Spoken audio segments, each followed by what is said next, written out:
une révélation inattendue. Le 19 juillet 2019, François de Rugy a indiqué « Je suis contraint de parer sans cesse à de nouvelles attaques. Dès lors, j'ai présenté ma démission ce matin. » La raison ? Le ministre de la Transition écologique était visé par l'affaire des dîners fastueux de l'Assemblée nationale. Toutefois, il était également victime d'un autre type d'attaque, auquel il ne s'attendait pas. Dans la matinée du 16 juillet, il reçoit un e-message associé au compte Gmail Berger 079 qui lui permet de découvrir qu'il s'agit d'un message permettant au logiciel espion Pegasus de s'intégrer dans son smartphone. Selon les informations publiées par France TV ce mardi 20 juillet, il semblerait que les numéros de presque tous les ministres qui composaient le gouvernement français en 2019 soient touchés par ce logiciel. Parmi eux, Édouard Philippe, l'ancien Premier ministre d'Emmanuel Macron et son épouse Édith Chabre. Ainsi, ce sont plus de 50 000 numéros de téléphone qui sont actuellement consultés par l'organisation Forbidden Stories et Amnesty International. Des numéros importants.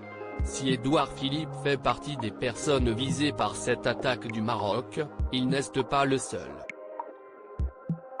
En effet, le média révèle qu'il y a également l'une de ses assistantes et son conseiller Gilles Boyer, le ministre de l'Intérieur Christophe Castaner, la garde des Sceaux Nicole Belloubet, le ministre des Affaires étrangères Jean-Yves Le Drian, le ministre de l'Économie Bruno Le Maire. Il y a également les ministres de l'Éducation, Jean-Michel Blanquer, du Budget, Gérald Darmanin, de l'Agriculture, Didier Guillaume, ou encore des collectivités territoriales, Sébastien Lecornu. Toutefois, un autre nom sort du lot. Celui du président de la République, Emmanuel Macron. Rapidement, l'Élysée a souhaité réagir à cette information. Si les faits sont avérés, ils sont très graves. Il faut que toute la lumière soit faite sur ces révélations de presse, a-t-on pu lire. Projet Pegasus, quel membre du gouvernement n'a jamais été pris pour cible ? Suite à ces nouvelles révélations, Jean Castex, le Premier ministre actuel, a indiqué à l'Assemblée nationale que des investigations qui n'ont pas abouti ont été ordonnées à la suite des révélations de la presse.